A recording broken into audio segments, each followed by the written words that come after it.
So, Oh my God.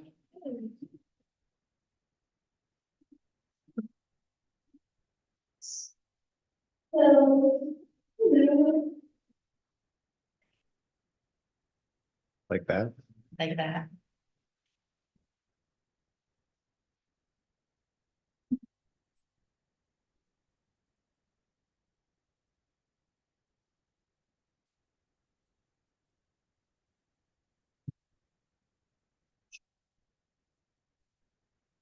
Okay, I will call to order this first regular monthly meeting of the Village of Trumansburg Board of Trustees. Trustee Hannan will be joining us shortly. Do we have any changes to the agenda? I will have a resolution declaring some things of no further use. I was just gonna put that on under my report though, so that's fine either way.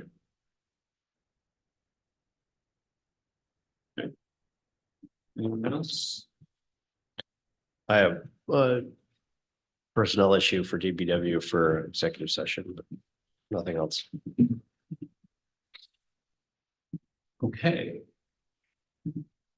And if there's nothing else in terms of agenda changes, we'll move on to our consent agenda, which includes meeting minutes from our January meetings, January 9th and January 22nd, as well as our monthly abstract of claims, which includes a general fund abstract totaling $179,881.43. The EMS billing abstract totaling $15,662.09. Water fund abstract totaling $30,668.90.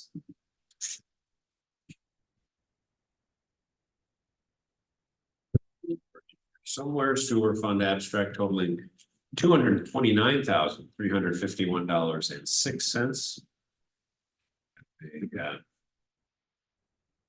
It's like bond payment part of that. And our trust and agency abstract totaling $33,883.91. So I would entertain a motion to adopt the consent agenda with the minutes and the abstract as presented. So moved. Second. Any comments or questions or anything we need to pull out of the consent agenda? So in the minutes, there is one correction. I abstained from one vote. I'm listed as an aye. Which vote? A second. I'd have to look back at them and I don't have it in front of me. Which meeting then? I can go listen to the recording. Why don't I just pull it up? So it's the second meeting in the packet. The 22nd meeting, the motion for the termination of water and sewer Okay, regarding demolition. thank you. I will correct that.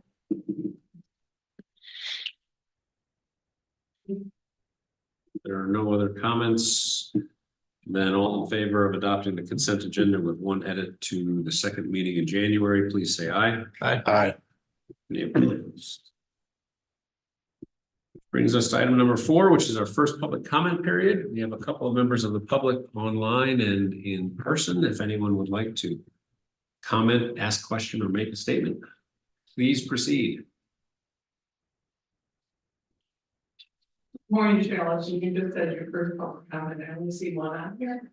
And I think traditionally you had to and allow people to ask questions at the end. So that's what I was going to ask. If you would allow for that, if there is a public comment at the beginning and to have it at the end, because of the items that are listed here, they're not all that specific. You can't foretell the future of what you're going to speak of. And if we could just add a comment or question at the end rather than at the beginning, and waste your time at the beginning.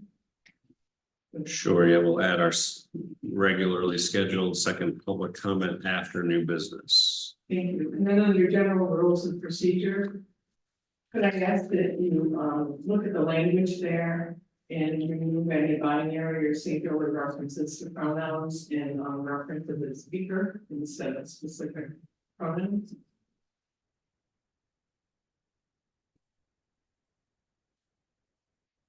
That's easy enough.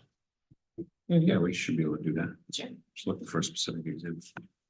All that he, him, or he, she. We will, Him, her. we can do that for all of the board rules of all of the. Right, but boards. she mentions the speaker specifically. For the speaker. Like item 5. It's one that comes out. Hmm. And thirdly, just thank you to the village Oh, I got you. DPW crew and their ability to pick up all the refuse and the pine cone bags that we have left in our yard. We had 50 bags this week, and they were gone in like an instant, and it was like watching a He-Man show. And so thank you for getting this out of the way before the other right. Kudos to all the work that they did. Yes, indeed. Well, thanks, Maureen. Oh, can I have one more? Yeah. You see Annie Corman is up there today on Facebook. There have been comments by people with concern at being able to reach INHS about the proposed village growth and housing and being able to access information about how to apply for that. I have emailed INHS and I have called INHS and have not get any response. So I'm wondering if perhaps there's something the village could do to have a presentation by them to help the community understand how that housing will be accessible to the community in the future. Because from what's on Facebook today, people also are not getting responded to. And I've just had that experience with one other member of our church that's also looking to get information.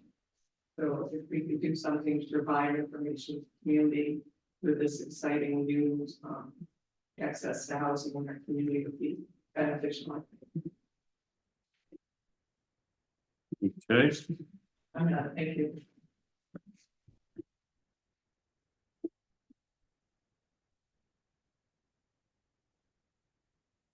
Any other public comment? Anyone online?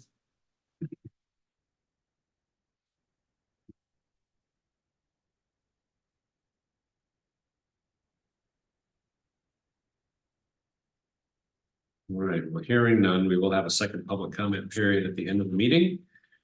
So I'll move on to reports of representatives. We have both Ann Corman and Mary Bouchard with us. Ann, why don't you lead us off?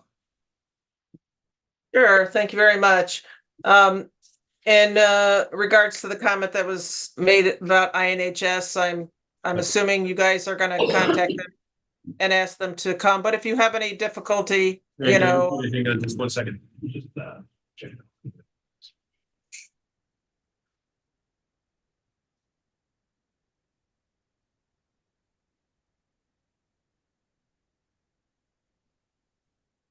All right, let's try that. We had a little audio issue here, and Okay, how about now? that's better. Okay, so I'm assuming you're going to probably going to invite INHS to come in and talk to your board. So with that assumption, please let me know if you have any difficulty. I have not met the new director yet, so I don't have any inroads, but if I can help in any way, to make that happen, let me know. I Okay. only have a couple of other updates. We're looking, we still have a search on for our county attorney. And we also have, we're adding a paralegal position in that office too. And so if any folks know of anybody, you can go to the Tompkins County government website and look for that opening. And so we're hoping to get some good candidates for that. And we updated our green building policy recently for the county, and that only affects our buildings. But you know, we were very extensive in that, and that if you have anything that you're doing at, you know, your municipality, feel free to contact our planning department, or I can send you information if you need any ideas or just wondering what the county's doing. The let's see, checking my list here. Hold on a second, I changed my screens.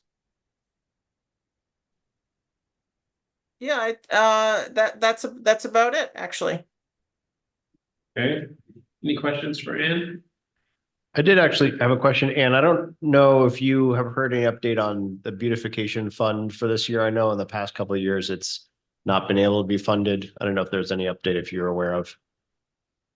Is that the one that's through strategic tourism through the room tax? Yeah, I think it's through that. Yeah. No, I haven't heard anything about that, but I could find out, through Nick at our planning department. Yeah, I appreciate that. We're going into our budgeting season and thinking about beautification funds. Okay, so can I just include you in the email, Ben? Would Yeah. that work? That'd be Okay. great. Thank All right, I'll you. work on do that. Any other questions for Ann?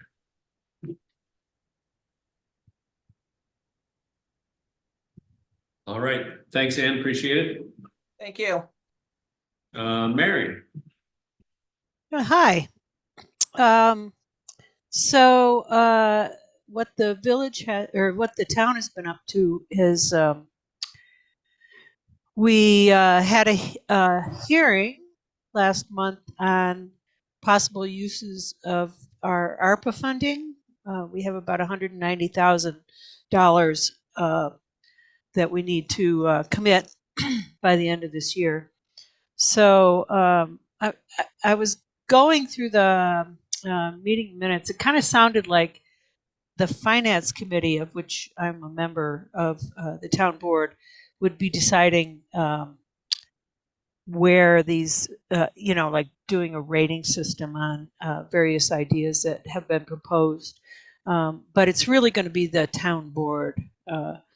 The finance committee will take a first pass at it, but the decisions will really be made by the entire board. So anyway, the idea was that we would take the ideas that were presented to us, as well as some that came up through the board, and rank them on various criteria, like is it something that's really needed, or is it just nice? Is it something that we could commit funds to by the end of this year? Are there alternative funding sources? What kind of administrative load would this project require? Things like that. So we plan on doing that, I believe, at our next meeting, which is tomorrow.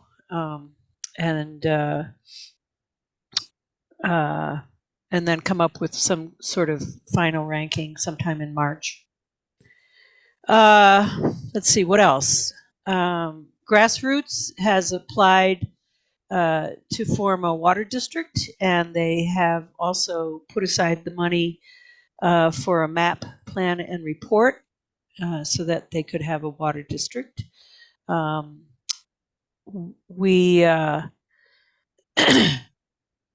We're going to go ahead with having the engineers come up with that paperwork for the water district. The reason we're having Grassroots pay for it is that if the water district doesn't go through, then the costs of that engineering study would be borne by the taxpayers of the town rather than the water district. So we wanted to make sure that Grassroots, who would be the beneficiary of this water district, would be responsible for the costs incurred into the investigation of the feasibility of it. What else? So the Tompkins County Board of Elections is proposing to change our voting districts. Right now there are 3 town voting districts at the Fire Hall, the Racker Center, and West Hill Community Church over on Iredell Road. They want to make it 2 districts because of the cost of running an election and the problem with the availability of election inspectors. And I did also hear that they were getting new election voting machines. So it would be one less voting machine. Oh, and also because of early voting and absentee voting. So it looks like that they would drop the West Hill district for voting. Let's see. The comp plan is picking up a little steam. We have an RFQ out for a consultant to help us along with the comp plan. And what else? The Inn at Taganic has promised to give us a presentation on their construction project that they're proposing to tear down the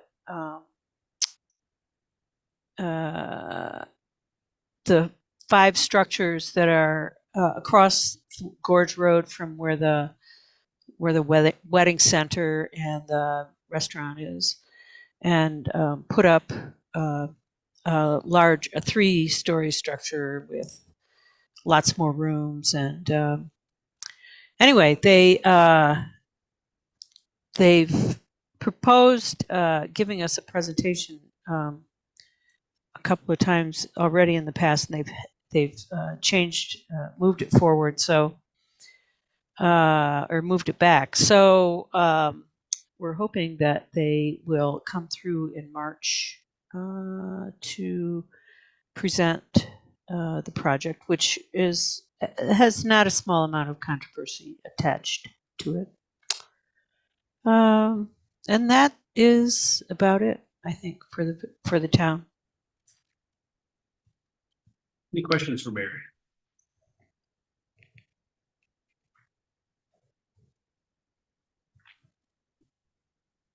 At lunch tonight. Thanks, Mary. Appreciate it. Thank you. All right, reports from this board. I don't have anything specific for tonight. Was hoping to have a specific update on Camp Barton for tonight, but I think it'll probably have to wait towards the end of the month in terms of where we stand with that progress. So stay tuned. Marsh, anything for fire or TACC? Nothing for TACC, just for fire. There were 32 calls and 28 of it was the windstorm. So it took up a lot of their time, but for the last month. And also I did want to bring up the table invoices here. So do I need to move to have us pay that invoice, or we're good? We're good, and the check will be cut. Okay, great. And that's all I have. Okay. EMS Youth and Street Tree Advisory Committee. Start with calls. 12 in the town of Covert, 1 in Enfield, 4 in Hector, 6 in the village of Interlaken, 2 in the city of Ithaca, 10 in Mecklenburg, 1 in Montour Falls. Which, as far as I know, Joel, correct me if I'm wrong, that's the first time in some time we've been to Schuyler County, right? Well, I mean, Hector or Max. Right, yeah, excuse me. That far out, yeah. Yeah, outside of our district. 2 in Newfield, 3 in the town of Ovid, 2 in the village of Ovid, excuse me. 22 in the village of Truinsburg, and 17 in Ulysses.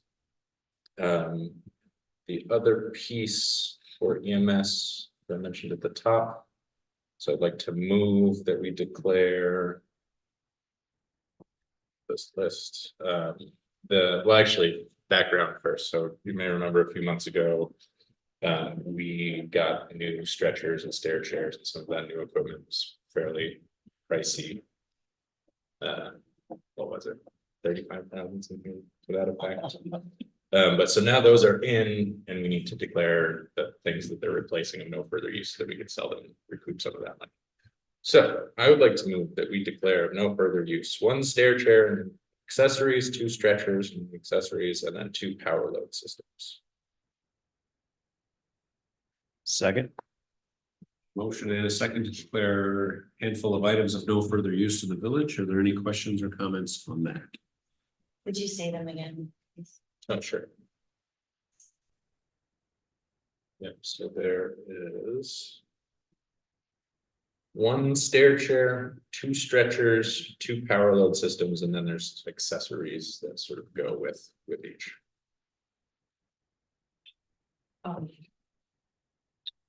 Any other questions or comments? Hearing none, all in favor, please say aye. Aye. Any opposed? So for EMS, that's it, except for some potential hires that we'll have to discuss in executive session. Then for youth, I don't have a huge amount to report, but I did want to bring up, the town rec department is going to pilot a youth wrestling program. There's no definitive word on the timing yet, but someone moved to town with experience in wrestling. It's one of these sort of niche programs that you can't really run with your run of the mill parent interested parent. So it's sort of a boom. They don't know if people will be interested, but if you are interested, check out the town rec department. Hopefully fairly soon in the next couple of weeks. So that's. So they would be considered a club then? Like a club organization? Well, it's the same as like our summer rec when we went. Oh, okay. So it's not a club. Generally, the distinction is kind of fuzzy, honestly, but clubs tend to be sort of various and varied management and different coaches. The things that are run through the rec department are things that we directly sponsor and then the town runs. So it would, I think, technically be a club, but not in the way that you would maybe think about it around here. And the thought behind it, I mean, since we do offer wrestling at school, right? Right, so this would be younger. So this would be a younger. This would be age. like elementary through, I think wrestling starts in 7th grade maybe. Yeah, So it would be like elementary up through, up through the Yeah. available, what we have yeah, available. yeah, so it would Okay. be, Not through what's available in school. It would be same as the basketball program. It would be through 6th grade. 6th grade. After 6th grade, you're modified. Yeah. Which modified wrestling is going on right now. Okay, gotcha. so the idea is sort of I don't know that you would call it, it's not exclusively the idea, but basically a feeder program to sort of give kids an opportunity to start out. Gotcha. And again, it all hinges on if there's some level of interest, right? So they're gonna, like I said, do sort of a pilot, depending on how many people come for those first couple of events, see where to go from there. Right But I now, would get the word out just because it's an interesting thing. What's that? sorry, I was gonna say, right now, I know there's at least probably a dozen elementary school age kids that That are gonna go to South Seneca to do it, Oh, yeah. so. Oh, I think I did that's- not know that, so that That's good it to might know. be built in. Yeah, Yeah. there's families that are been going to South Seneca for the last few years. Oh, that's cool. Great, well, hopefully Because those families. They will know miss out. basketball practice for it. How dare you? But go wrestling. It's good. Each of the law. Yeah, the other thing is that registration for summer camp will be opening, coming up here soon, so if you would like to do that, it tends to be kind of a mad rush. So make sure you have a rec desk account. For trees, I don't have anything to report. Our next meeting is the 19th, so we'll see how that goes. And that's all. I don't know if this is too late now, but I seem to remember we might have chatted about like a different approach to signing up for summer camp that might be more equitable. I know there's like different approaches that some of the other camps in the area do, and I don't know if we have time to consider that, but throwing that idea back out there again.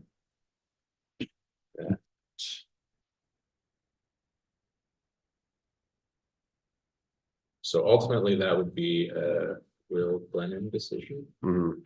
but I don't really remember that conversation, to be honest with you, so I'll see what I can find. Yeah, Chat more. And I don't remember the details myself, but I'm sure I could ask around and get details like. I mean, I think just off the cuff, you could do sort of a lottery and, there's Yeah. definitely ways to do it other than who has time to sit at their computer at 9 AM. Yeah, I think that's kind of what I've seen some of the other programs, like I'm thinking Children's Garden, I think has moved in that direction where, yeah, you get like a day or two to sign up and then there's a lottery and then you get in or something like that. Yeah, that's interesting. I don't know. I'll bring it up. Else, yeah, well, I'll touch base with Caitlin as well and see if they've given that any thought. And if you have any like specific ones that Yeah. you can share, that would be helpful, any like examples.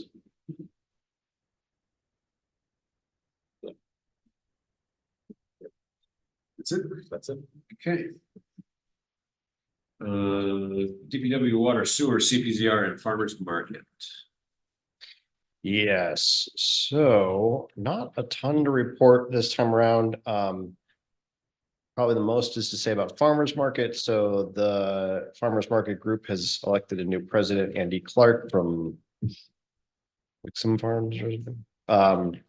And so I got to meet with him today and just kind of welcome him to the fray that is the farmers market board. But Debbie Bildenen is going to stand as VP for knowledge transfer, so I think that will help. But was able to kind of chat a bit with Andy and plant the seed maybe of a friends of the market sort of approach with a nonprofits thing going forward. I think he has more vision of ways to grow the market that might make sense for that to be a piece of the puzzle. So we'll see where that goes. But that's kind of the big news there. And the winter market is at the Legion 4 to 7 on Wednesdays, same time, same day as the summer market.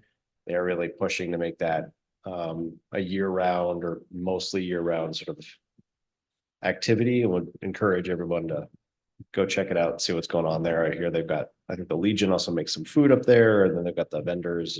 And seems like a good time, but a little underutilized so far, just as you'd expect with something new like that.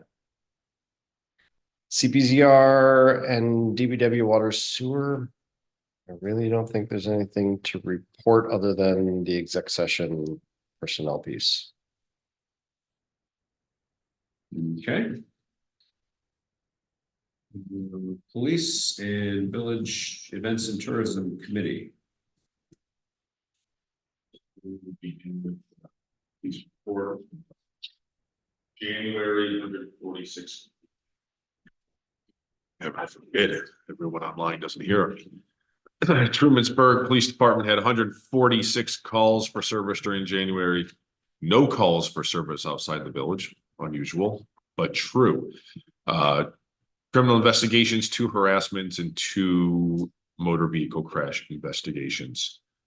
Other than that, no major incidences or crimes to report during the month of January. I know Chief continues to inch ever closer to like a potential commitment for someone to fill that hybrid sergeant full-time role. He's encouraged by some of those discussions, but not ready to bring someone before the board at this point, but getting closer. The main thing on the ETC front is supposed to be an upcoming meeting, but some schedules are probably pushing it to an email only meeting with probably a follow-up email or a follow-up meeting. But it's mostly around organizing the plan for the public meeting regarding the green space by the water tower. So it's just kind of planning out how to market that session, kind of setting the expectations for the public, and what to present, what to show at that meeting, and how to collect the feedback and lead a healthy discussion. So that's the main focus of the ETC and the green team as well. I think that's it for right now. Okay. Treasurer's office. Okay, so our first budget session, which is posted, there's 4 budget sessions in addition to talks that might happen at regular posted board meetings that can be found on the village news feed. It got published in the newspaper as well. So our first is February 15th, as you all know, so I'm working really hard in the office to fill in the data sets. I separated out in Dropbox. You can see that budgets for each department, which once they're baked, that information is baked with the department heads and commissioners, moves up to the bigger village budget, if anyone is wanting any navigation help with that system this year that we know. And also really hoping that commissioners are, I know the DPW is getting together tomorrow, we'll have some more stuff to work through. There are some gaps I'm still filling in as well. We did receive a reimbursement from INHS for that levy costs for 46 South Street, as was the plan, just letting everyone know that the system works. We getting reimbursed, that's good. And then I did send out a request for proposals for garbage contract services, garbage collection services. That will be posted in the Wednesday newspaper of the Ithaca Journal. It is on our website. And if anyone out there is listening and offers those services and needs more data that isn't available, you can contact the clerk's office. We are preparing for village elections, March 19th. So those will be at the fire hall. Jennifer put in information connecting you to the Tompkins County Board of Elections in the newsletter on Friday. So really you can Google Tompkins County Board of Elections and everything you need is there, including how to submit for an absentee ballot. Voter registration forms can be obtained in the clerk's office. And so also you can contact us if you have other information or other questions about elections. There are 2 trustee positions open, as you know. And in all that is great in Williamson Law Books, they worked on our software over the weekend to fix what I hope is the very last glitch that was bogging record keeping down. So it feels it once again, like software Christmas, except I'm not sure if the dog's gonna make it to the next month. It's in the package. That's it. Okay, any questions for Jessica? You said voting's at the firehouse, because I feel like it's been here. But I was thinking that we might switch the venue. It hasn't been posted officially. We can do not, but there's I think it might be more people. So it's up. Yeah. We could make it here. It hasn't been official. I don't have a strong opinion. I only asked because that was a change. It's ever been. Oh, it never has been. Okay, No. so then we'll do it here. Okay, sorry. It's not been posted yet. There's no reason not to have it there, except that it's actually never been there, Okay. but I'm aware. And we can keep it here. I haven't published it. Okay. Great, thank you. We got through the rec vote here. We can get through anything. Okay. A lot of voters. There was a lot of people here. Clerk's office. Any Oh, that specific- was sort of was- all things. For the clerk treasurer, we do have a deputy who always now brings changes. I can work on it. So I just wanted to give my monthly update on the Microsoft 365 migration. They did do some upgrading of the heavy users in the village, so Joel's computer and certain people in the police department and Justin and I had ours updated. So the last piece of it is going to happen this weekend.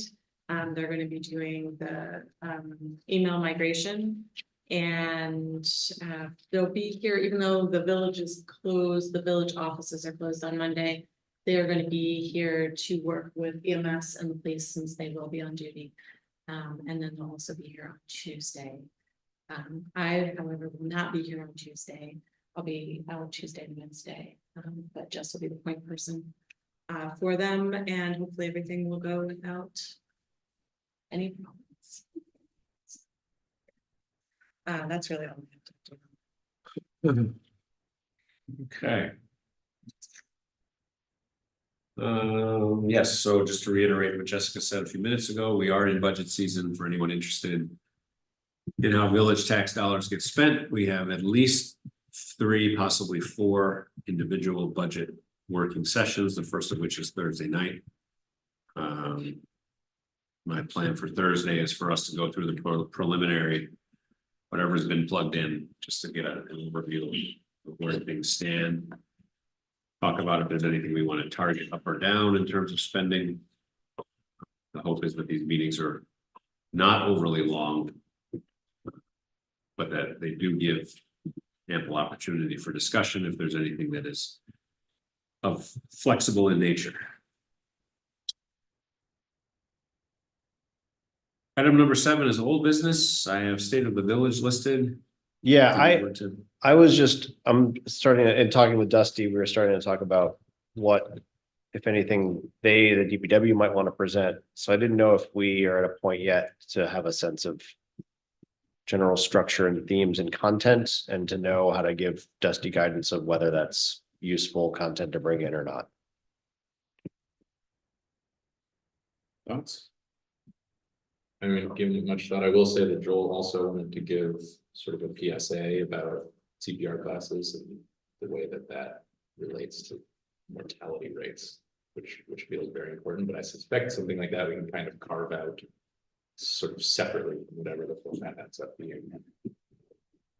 Yeah, to be specific, Dusty was thinking about talking through the GIS piece primarily because people saw us around the village and we had the flags out and it was kind of very visible, and to give people an understanding of why and what that was, which I think could be interesting, but it also might be a bit in the weeds if we're trying to keep it kind of higher level. Which I think in general I would err on is keeping things. I haven't personally given enough thought about what I would want to bring in there, but I want to keep it pretty high level.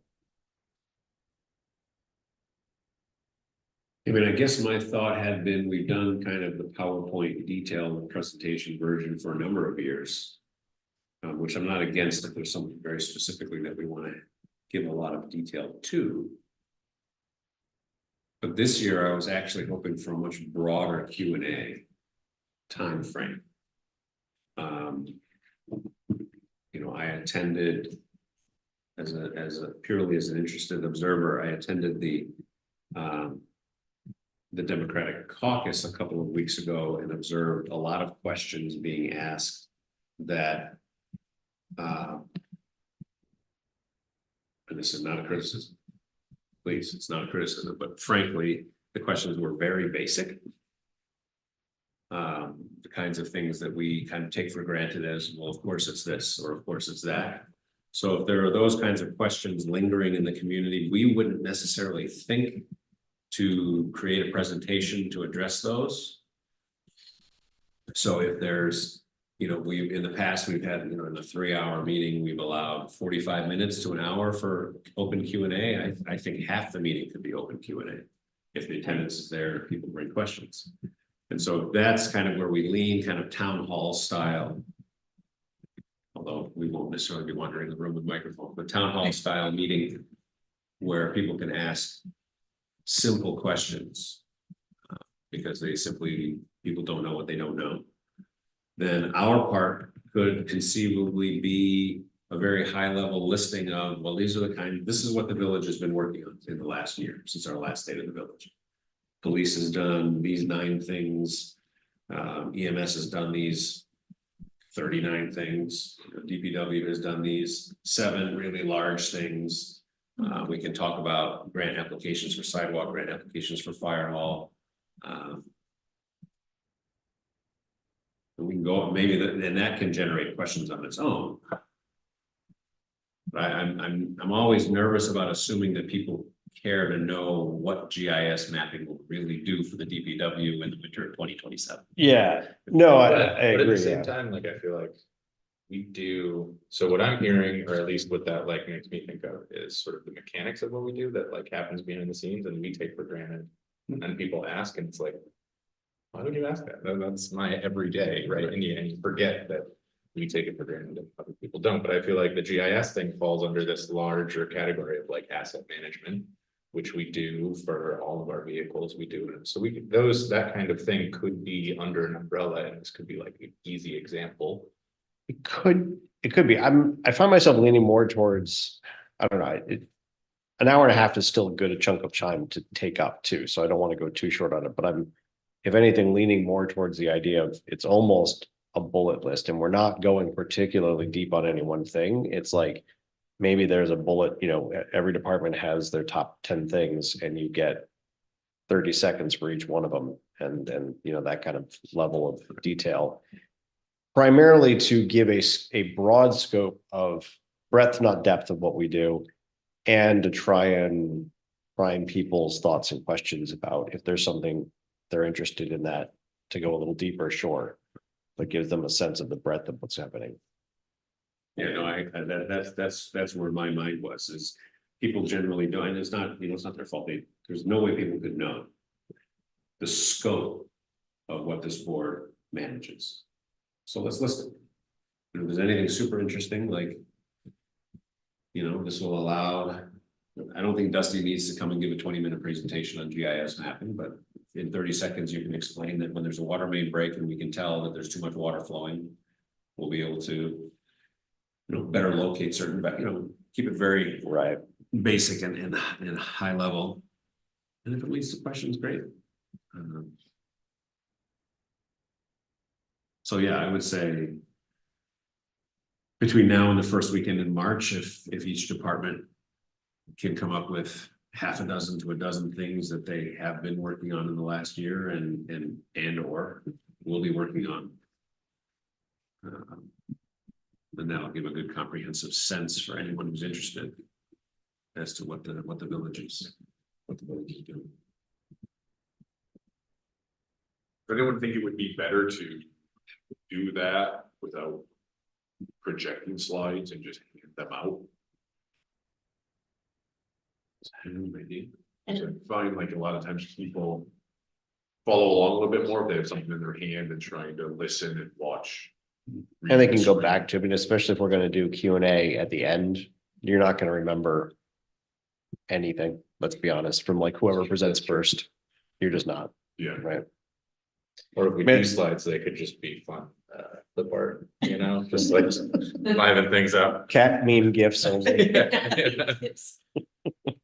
No text. But yeah, but then It's you come like in the door and you get a DLC. packet of the bullets Yeah. and you can follow along with us. Yeah. Or just a page. And we can sign them High level. afterwards, like Yeah. collectibles. You want an autograph? Auction. Retiring trustees. Yes. For those, for the swan song. Yeah, I like that. I think, a 1 or 2 pager, just looking at the list of things that we've worked on over the last couple of years. And I think it's nice for them to have something in their hand too, because then they can go down the bullets, and if they do have a specific They can question, make notes. they can Yeah. make notes and ask those questions pertaining to those things that are on that Yeah. list. So I think that's a great idea. Yeah, I mean, if we're trying to do kind of breadth first of all the different things we're covering, there's no way you remember all of that by the end, so you're gonna want that piece of paper. So, Okay, I like it. Can I offer that if it was possible that any of those bullet points were already isolated and approved, that we could surface that prior to the meeting in a newsletter or something, which might encourage conversation, if that's really what if it's possible. Just a thought. Pre-read. Or a few topics, maybe that's not the intention, but it was. Similar to an agenda, just so that they would have some idea. Yeah. But I would bring many pens with the handouts for the note taking. Yeah, that's a possibility. I think it depends on what the lists shape up, like what things really look like, right? Sure. Okay, good. We'll start putting together, today's what, 12? So let's start putting together our lists.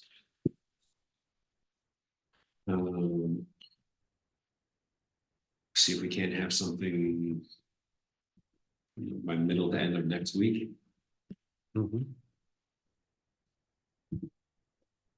Okay. Second item of old business is revisiting the conversation on contractual funding for organizations. It's just an open discussion for this board. There was some conversation in the past about possibly making our standard practice with respect to funding certain not-for-profits more of a competitive / annually open process whereby organizations could make requests of the village. Ben was in parallel with it, possible conversation, doing some research of his own, which I don't put words in your mouth, Ben, but basically led Ben to believe that that may not necessarily be legal. I asked our village attorney what his legal opinion was in this practice in general. And got the lengthy answer you would expect. Which I won't take the time to read the email out loud, but in essence, the conclusion is that municipalities far and wide, near and far, are not acting correctly or legally in the way they distribute public monies to certain organizations. But it's something that's become a gray area in and of itself. And unless or until New York State starts cracking down on the practice, they haven't started cracking down on the practice. So the kind of a question before this board, as always, is how correctly should we do things? We've always erred on the side of doing things as correctly as possible. If we do that in the case of funding outside organizations, then we have to tighten things up a lot with respect to what is required of them. And I think I actually will read, I can find it.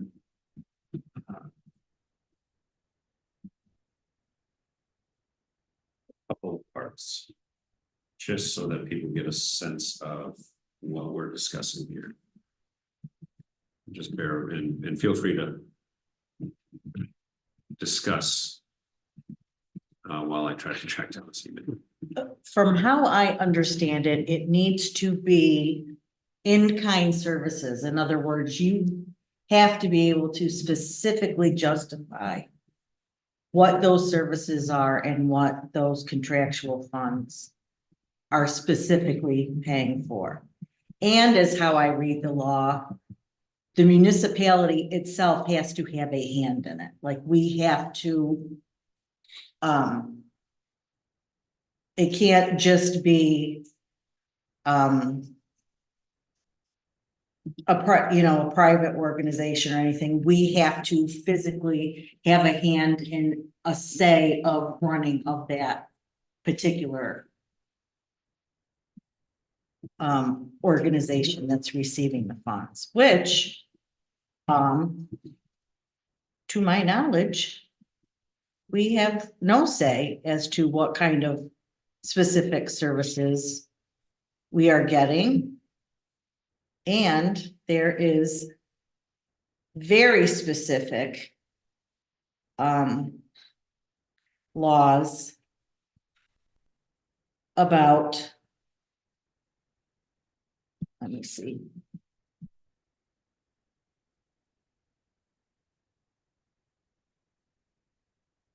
That's municipality, villages asks, so for example, a village asks its recreation committee to work with a landscape architect that the village has hired to plan improvements to a village park.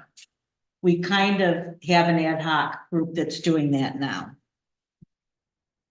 And it looks like the group can raise funds for this specific project. And then it said that the group then donates monies raised to the village on the condition that these funds be put toward said project. This is an acceptable scenario, as the village has no role in forming the volunteer group and is not directly connected with the fundraising activities. And this is another thing that kind of, to me, kind of muddies the waters and makes me confused, because obviously I'm a private citizen of the village, and there may be things I may be interested in, like I'm very interested in the project at the water tower. But because they ultimately will be fundraising, it seems to me that there seems to be a clear line that they're trying to draw between, hey, either you're going to be in village government or you're going to be on committees. You can't be on both. So they're saying you're either going to be part of your municipal government that helps, run the basics of your village, or you choose to be a private. We can definitely give information. We can definitely support something like that. But as far as It just seems to me that sometimes the waters get very muddied if we have specific board members that are participating in other ad hoc or private groups. Like, to me, those groups should come and report to the village. We should not be the person attending the meetings and making the reports. We should have that specific group coming to the village and making the report of this is what's happening in the community. These are the funds that we're raising. Just so that it doesn't, like me as a board member and as a citizen, I don't know where I belong and where I don't belong and where someone might insinuate there's some impropriety with how, you know, I'm conducting myself like within a committee or doing something for the village where I think I'm doing it as a private citizen, but they're like, hey, yeah, but you know what? She sits on the board and they just did, you know. So to me, these laws seem to be pretty clear to try and avoid any indication of impropriety or favoritism or anything like that. So let's be clear and let's focus on the budget piece there. So to your point, there are certain statutory prohibitions against board members holding seats on certain other boards. There is zero legal prohibition against elected officials sitting on ad hoc committees or not-for-profit boards. There's just none. Okay. I've had this conversation and we can get Guy to send you chapter and verse if you're interested, but there's nothing to prevent a board member from sitting on a charitable not-for-profit board, an ad hoc committee board, chairing the CPZR, A for-profit. for-profit board, a chamber board. Only when you start to overlap elected positions can you occasionally run into conflicts. Right. So a trustee can actually sit on a school board. But that's where you start to have to check. A village trustee, I don't believe can sit on the county legislature simultaneously. So you start to get into certain levels of government where the law is prohibitive. It is not prohibitive over anything volunteer or ad hoc. To the funding piece, finally found Guy's email. It's actually a New York State constitutional issue. The New York State Constitution, Article 8, Section 1, enumerates how public monies can be used. And in Guy's words, it basically boils down to two rules. If there is support for a charity, then the charitable support must support, quote, the needy, without a definition, or must be authorized by some other law or statute. And the expenditures must be supported by adequate consideration. So it doesn't require that the village have any type of oversight or control or seat on that board. But it means that there has to be this quote need use for the needy and adequate consideration. Well, what does that mean? The guy spent some time opining on that. Thank you for editing. He does give an interesting example, support for the needy, for instance.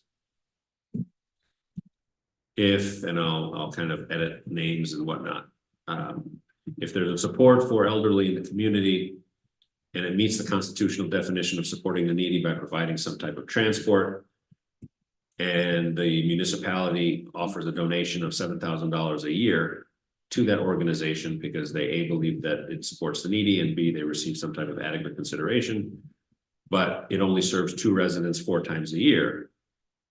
Is that really adequate consideration? Are we getting the dollar value from it? Now, the answer to that is if a municipality determines that they want to support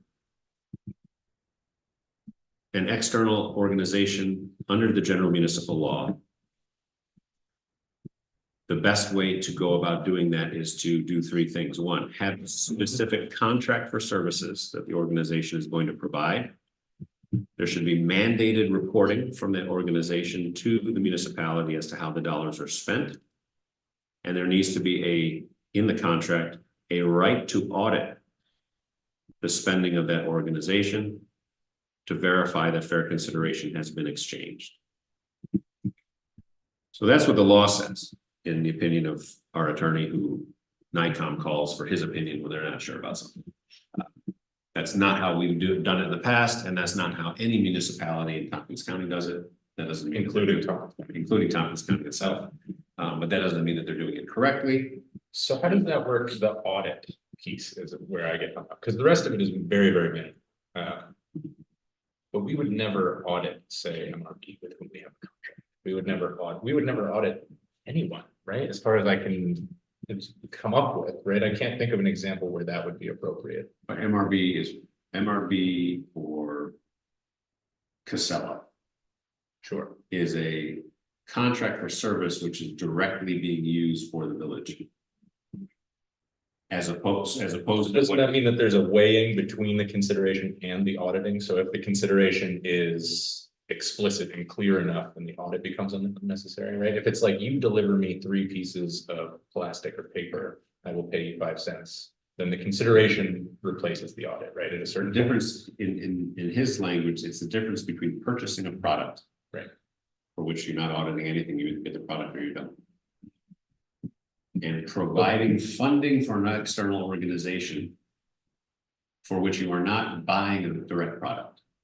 You know, But we have to have a contract, so we have to buy a direct product, right? We can't give a general, the consideration has to be a thing. The contract isn't for a direct product, that's why this is money. Let's just write a contract for a direct product, or a direct service, right? Like, so in our MRB contracts are all like, well, give us 10 hours on XYZ, we can do that. And I'm not saying that that's not doable, and I'm not saying it's even difficult. What I'm saying is all of the quote unquote not-for-profits to whom we have given money We have not done. are not providing any direct, verifiable, contractual, anything. And if we're going to continue to do that, then it has to be documented.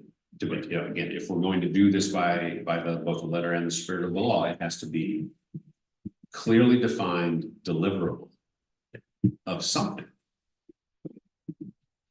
And it has to be verifiable. So if we pick on Food Net, so if we give them $1,000, Meals on Wheels is a service that we believe is a needed service for people who are in need, and it's worthwhile, then we need to have that spelled out. It's not just a letter. It's what is Meals on Wheels, define, what are they delivering, how often are they delivering, where are they delivering? And then ideally at the end of each year, they would provide an itemized list. Here are the 200 deliveries we made in the last calendar year to residents of the village of Trumansburg. We don't get their addresses, but we need dates and times, that kind of stuff. That would satisfy a guy. Yeah, I think that's very manageable. I mean, to me, like Meals on Wheels used to give us a yearly report about how many deliveries they made in the village. The library used to give us an annual report about, this or that programming that we funded pretty directly. I don't think it's not a high bar to me to have like a straightforward. And I'm not suggesting the procurement piece is the part where it gets nerve-wracking.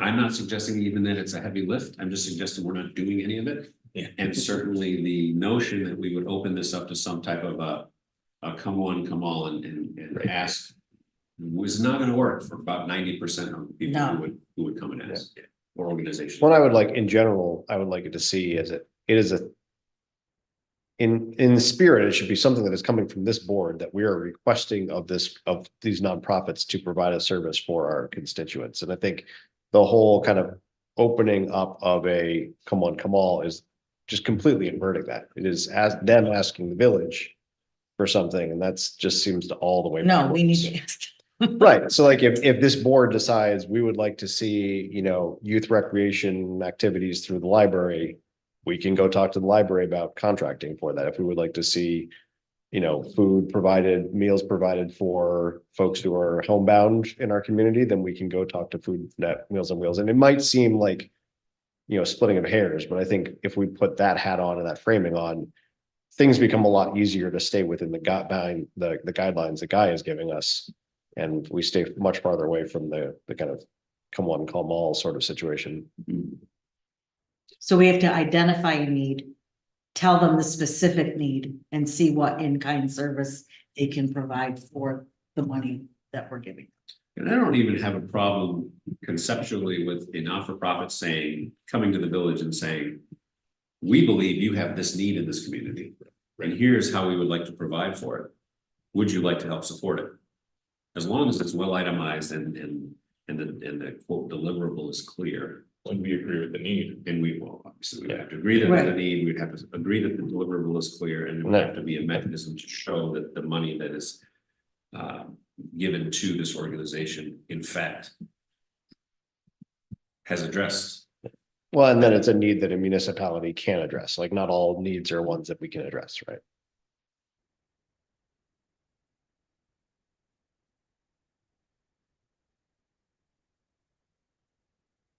I feel like there's a long version of this. This is where. Well, no, this is for sure. No, I mean procedurally, like the mechanics of doing it, where we like, say, to take Guy's example, right? Like, we want a data like service that serves the village. Do we RFP for data like service, right? And start that route, or do we reach out directly? Like, do we, if we're writing contracts, do we run into procurement issues where we like? Right, I mean, with the Historical Society, should we be releasing an RFP for? I don't think we can. Society like services, right, to have open bidding, we run into procurement issues. I guess is what I'm saying, if we approach it as a contract for service. No, because if we determined that there was a need. Yes, it's technical. Yeah, I mean, if the village determined that there was a need that needed to be met, that the village itself couldn't do due to staffing or whatever. Then whether we approach one organization or RFP for it is essentially the same thing. We're looking for someone to accomplish something. Again, it's a little bit more clear when you're purchasing something that's when you're buying something, you're buying engineering services. You're buying grant writing services, as opposed to assisting with the funding of an organization to continue their mission. And once you're kind of abstractly supporting another organization to continue their mission, as much as we might believe in their mission, the law says you can go, to Marcia's point, you can go join that not-for-profits board and go do fundraising for them, not on behalf of the village, but you could fundraise on behalf of that organization to further that mission. As soon as public dollars are being sent there, then there has to be this more procurement-like exchange of service for money to keep, if we're going to be in line with the state constitution. That's a fun.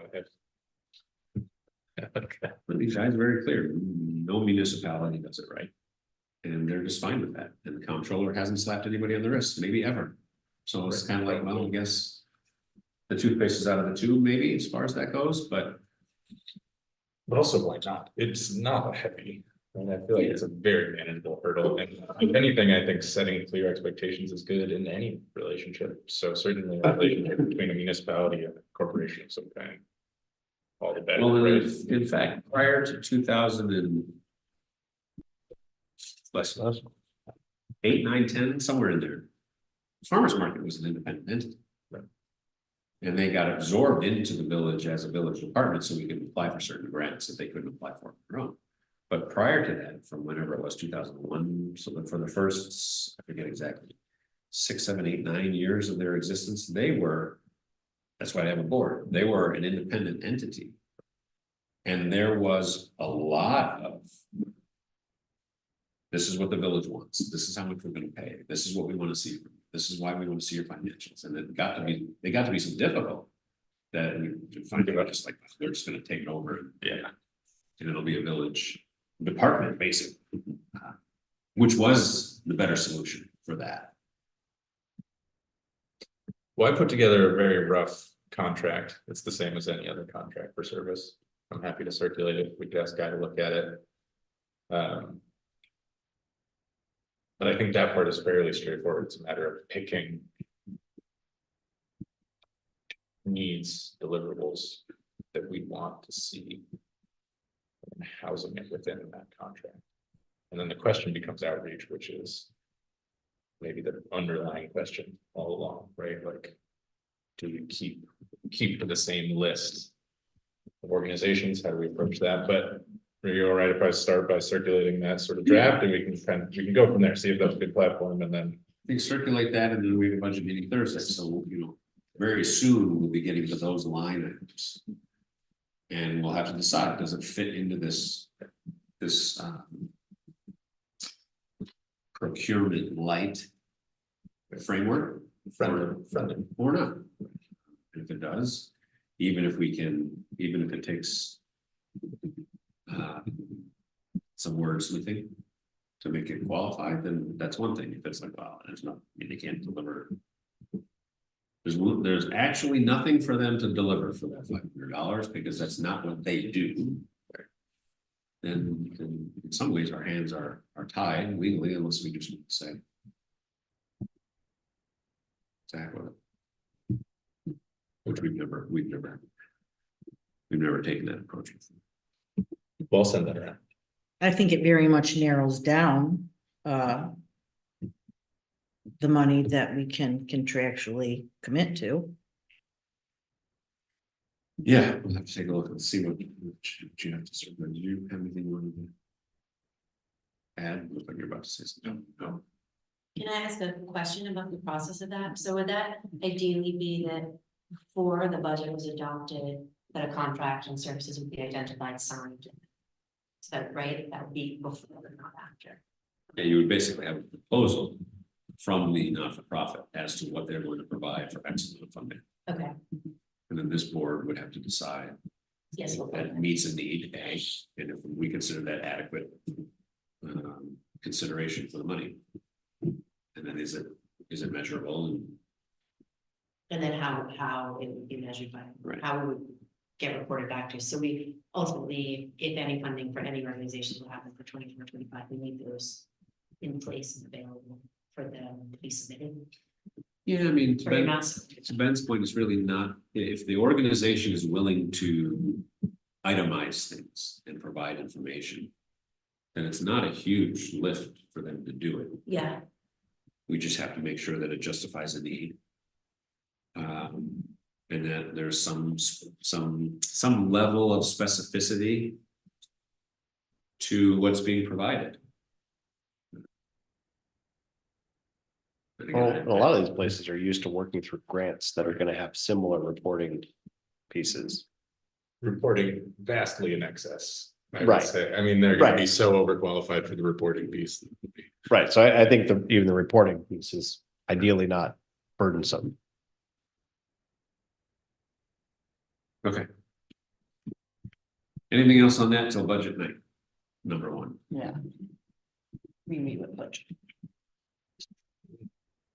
Really. Do we have any items of new business?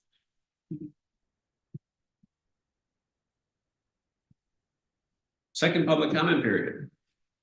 Any members of the public would like to comment on anything we've discussed this evening? Please do.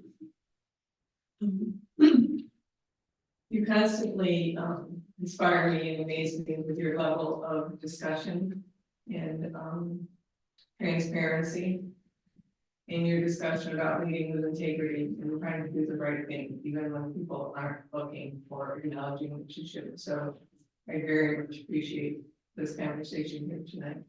And just as an example, when you talked about sitting on the nonprofit boards, if you think of the relationship Education Foundation has, and a member of the school board sits on that as well. But they should be abstaining from the vote for dispensing any money. Either awarding a grant to a proposal, or on the other end, when we sit on the board, they should abstain from that vote. So I think that was your question about, that conflict for you. It's just a matter of you being able to do it procedurally correctly. When it comes time to vote for either, it's, providing those funds or accepting those funds. Any other members of the public, in person or online, wish to comment on anything? You're on Zoom, please use the raise hand feature. Yeah, Joe. I just wanted to share kind of what I wanted to have, if I had the opportunity to speak at the state of the village. It's all compliments of Ben's mom and taught her CPR and able to speak all that she gave me the idea of getting this information out. So we're starting a campaign. It's Be for Humanities, trying to do community CPR. The whole pitch that I just simply wanted to share in 2 minutes, the fact that right now survival rates of cardiac. Hey Joel, can I stop you for a second? Could you say it into the mic so they can hear you, anyone who sees Yeah. the recording? Yeah, Thank you. so the whole idea of it is just to sell the pitch of the need for community CPR. And right now, our survival rate from cardiac arrest is around 1%. That's because people aren't doing CPR in the community because they don't know how, they haven't been trained, or they're scared. And we can get that number up to in the mid-60s if we were in theory to get most of our community trained. So what I'm doing is I'm offering community CPR for free. It's a 30-minute class, and I want to try to encourage people to attend that. That's all. Great. That's it. Do you have specific times yet? No, not yet. Okay, I think I'm probably gonna have a monthly. Once a Great. month. They'll be in the Great. newsletter. yeah, great. Is that for community at school? Because they used to do it at schools and community. Yeah, I know they teach it in high school. Curriculum, but this is just gonna be like a monthly 30-minute thing at the fire station. That's what I meant in the evening, Mr. Major used to do it. Okay. It's a community ed program, and they offer it for weekends for you to do it. Very Yeah. Thank you. Any other public comment in person or online?